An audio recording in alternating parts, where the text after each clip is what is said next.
ముక్తి ఆధ్యాత్మిక తరగతులకు మీ అందరికీ స్వాగతం.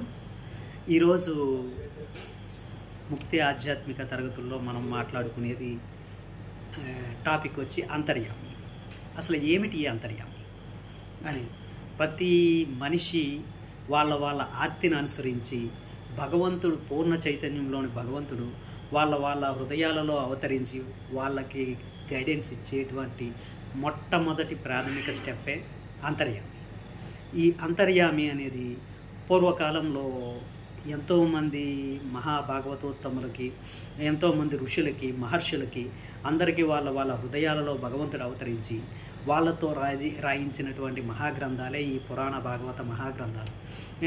వాల్మీకి మహర్షి ద్వారా ఎక్కడో జరిగినటువంటి యుద్ధాన్ని ఆయన రాశారంటే ఇటువంటి అద్భుతమైనటువంటి అంతర్యామిని కలిగి ఉండటం వల్లే ఆయన అంత గొప్ప మహాగ్రంథాన్ని ఎక్కడో లంకలో జరిగినటువంటి విషయాన్ని అద్భుతంగా రాయగలిగారంటే ఆయనకు ఉన్నటువంటి అద్భుతమైనటువంటి దివ్య అంతర్యామి వల్ల అది సాధ్యపడింది.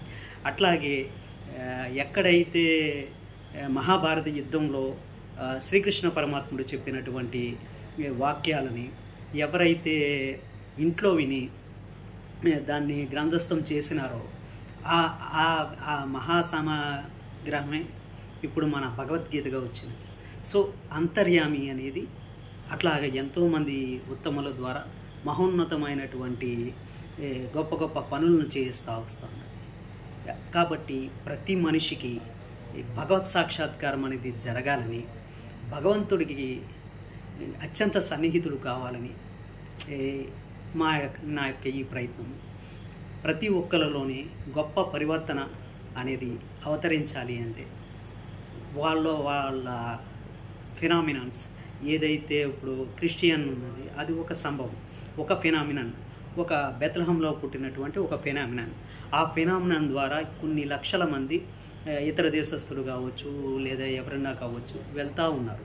సో అది ఒక భగవంతుడికి ఉత్తమమైన మార్గాన్ని చేరుకోవడానికి, ఒక భగవంతుడిని చేరుకోవడానికి ఆ ఫినామినన్ అనేది సంభవించింది. అట్లాగే భారతదేశం వస్తే వేదభూమి.